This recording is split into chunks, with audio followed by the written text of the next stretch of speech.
going to start off today with a statement by the President that will be released after I provide it to you here about the death of former Russian President Boris Yeltsin. Laura and I are deeply saddened by the death of former Russian President Boris Yeltsin.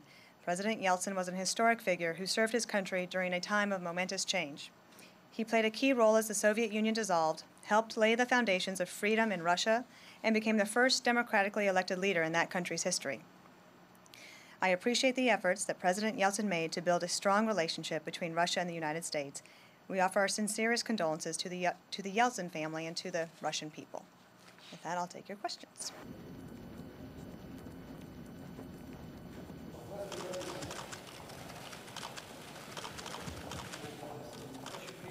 Somehow an elite which governs, and you know, if that people need to be guided and helped understand. Boris Yeltsin was a sort of larger-than-life figure in many respects.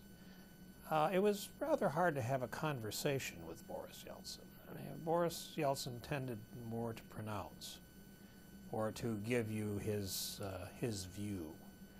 And yet he was clearly someone who had an extraordinary magnetism about him, particularly in these early years, for the people who had been dispossessed for their entire lives by the Soviet system. He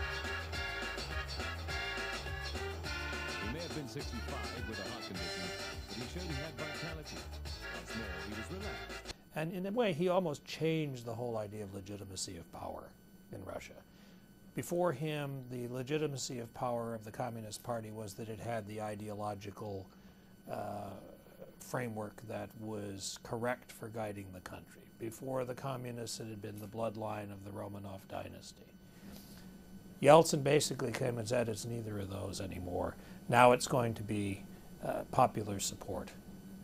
The power and legitimacy of government comes from the support of its people.